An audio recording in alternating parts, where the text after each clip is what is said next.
अस्सलामुअलैकुम दोस्तों, आज हम बात करेंगे कांग्रेस सरकार की तरफ से दी गए 6 स्कीमों को किस तरह से अप्लाई करें। आज हम स्टेप बाय स्टेप उसके बारे में बात करेंगे। जैसा कि आप देख रहे हैं, इस फॉर्म को हम सिर्फ 28 दिसंबर से लेकर 6 जनवरी तक ही अपने लोकल वर्ड्स में ही सबमिट कर सकते हैं। इसके बाद अगर आपको सबमिट करना है तो इसकी फिर अलग से प्रोसेस रहेगा। तो बेहतर यही होगा कि आप इन दिए हुए डेट्स के दौरान ही आप ये फॉर्म फिलअप करके जल्द से जल्द सबमिट कर दें। सबसे पहले आपको यहाँ पर जो भी नेम ऑफ द एप्लीकेंट है उनका नाम यहाँ पर आपको डालना पड़ेगा। प्रीफरेबली मतलब आपकी माँ का नाम भी आप यहाँ ऐड कर सकते हैं। उसके बाद आपको उनका जेंडर, जैसे कि औरत, सिंस ये फॉर्म उर्दू में है तो मैं उसी हिसाब से मैं यहाँ पर आपको बताऊँगा। तो यहाँ आप औरत की जगह पर आप टिक कर सकते हैं। उसके बाद थर्ड फील्ड में आपको बताना पड़ेगा कि आपकी कम्युनिटी क्या है, जैसे कि SC ST। तो आप यहाँ पर अक़लियत जो कि माइनॉरिटी में टिक बॉक्स पे आप टिक कर सकते हैं। उसके बाद आपको आपकी वालदा की डेट ऑफ बर्थ इसमें ऐड करनी पड़ेगी। उसके बाद आधार नंबर, जो भी आपकी मॉम का वालदा का आधार नंबर है, आप यहाँ पर अपडेट कर सकते हैं।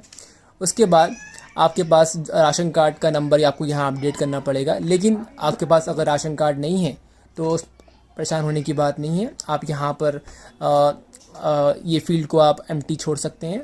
और इसके अलावा भी अगर आपको राशन कार्ड की ज़रूरत है तो आप इसके ऊपर यहाँ पर आप राशन कार्ड की ज़रूरत है बोलकर यहाँ पर आप लिख सकते हैं टॉप पर। और फिर आप यहाँ पर मोबाइल नंबर जो भी एक्टिव है यहाँ पर आप अपडेट कर सकते हैं।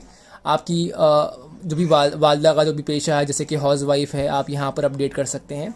इसके बाद 9th वाली फील्ड में आपको यहाँ पर राशन कार्ड में जो भी मेंबर्स आपके फैमिली के मेंबर्स हैं उनकी डिटेल्स आपको यहाँ पर देने पड़ेंगे। और यहाँ पर आप 1 2 3 4 जितने भी मेंबर्स हैं उनके डिटेल्स डालने के बाद नाम, और फिर यहाँ पर उनसे रिश्ता, और फिर उसके बाद जेंडर, फीमेल मेल, फिर डेट ऑफ बर्थ, और यहाँ आधार नंबर। जितने भी मेंबर्स हैं 1 2, जैसे कि आपके डैड, आपके वालिद साहब, आपके भाई बहन, उन सब की डिटेल्स यहाँ पर आप अपडेट कर दीजिए। इसके बाद यहाँ पर 10th फील्ड में पता पूछ रहा है।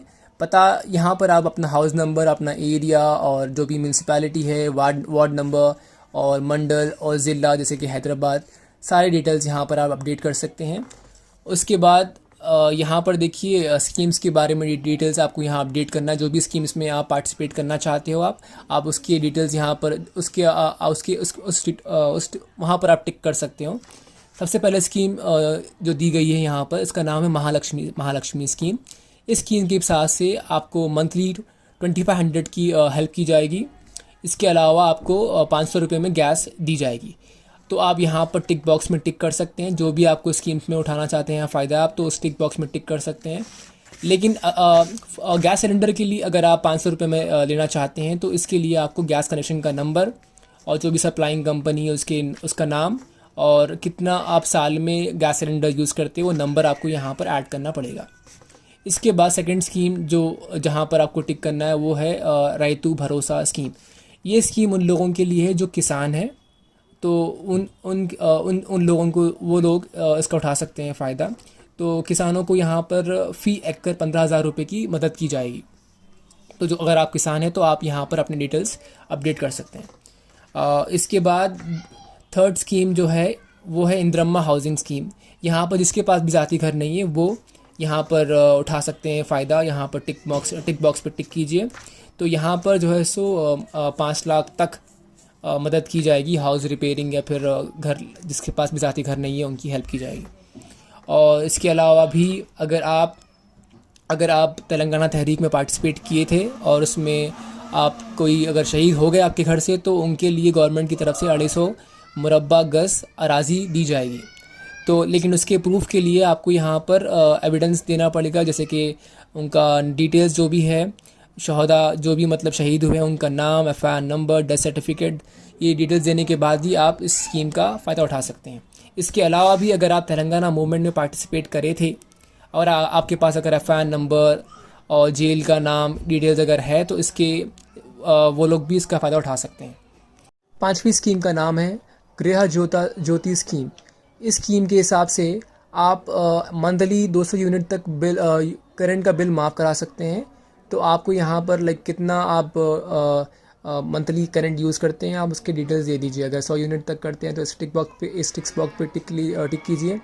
अगर 200 यूनिट तक आप यूज़ करते हैं तो आप इसमें टिक कीजिए। अगर 200 यूनिट के ऊपर आपका मंथली पावर कंजम्पशन है तो आप इस बॉक्स में टिक कर सकते हैं।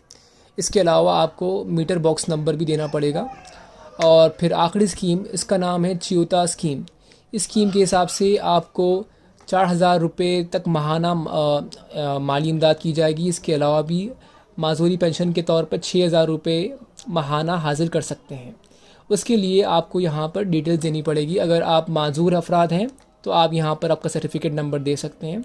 इसके अलावा भी अगर आपके घर में कोई ज़यीफ़ है तो आप इस टिक बॉक्स में टिक कर सकते हैं। या फिर अगर आप डायलिसिस पेशेंट है या बीड़ी के मज़दूर है या अगर आपकी तनहा खातून हैं तो भी आप अकेली वाइफ या अकेली आप औरत है जो घर चला रही है तो आप ये बॉक्स पे टिक कर सकते हैं। या अगर आप कोई बेवा औरत है तो भी आप इस बॉक्स पे टिक कर सकते हैं। या फिर आप एड्स के पेशेंट है तो भी आप इस बॉक्स पे टिक कर सकते हैं। या फिर आप बीड़ी के ठेकेदार के ज़रिए भी आप ये बॉक्स पे टिक कर सकते हैं। इसके अलावा हाँ, आप सारा फॉर्म फिलअप करने के बाद आपको फॉर्म के साथ साथ आपको आधार कार्ड इसमें अटैच करना पड़ेगा। हर एक मेंबर का जिसके भी डिटेल्स आप इस फॉर्म में आप अपडेट कर रहे हैं, हर एक अफराद का, हर एक मेंबर का आपको आधार कार्ड का ज़ेरॉक्स अटैच करना पड़ेगा। उसके अलावा भी अगर अगर आपने ration card numbers details update किए हैं तो आपको राशन कार्ड भी ज़ेरॉक्स अटैच करना पड़ेगा। आखिर में आपको जिसका भी आपने नाम इसमें अपडेट किया है, जो भी नेम ऑफ़ द एप्लीकेंट था, एप्लीकेंट का दस्तखत, सिग्नेचर, नाम और डेट जिस दिन भी आप सबमिट कर रहे हो उस दिन की डेट आपको यहाँ पर अपडेट करनी पड़ेगी। आखिर में जब आप सबमिट करोगे तो ये लास्ट वाला जो फील्ड है, बॉक्सेस है, ये जो भी फॉर्म एक्सेप्ट कर रहे हैं वो लोग फिल करेंगे और आपको ये आपको स्लिप वो लोग आपको बदले में देंगे। दैट्स इट दोस्तों, इतना ही है, मुश्किल नहीं है। लेकिन फिर भी अगर आपको कोई डाउट्स वगैरह है तो आप कमेंट्स में लिख के मुझे बताइए, मैं कोशिश करूँगा आपकी हेल्प करने के लिए।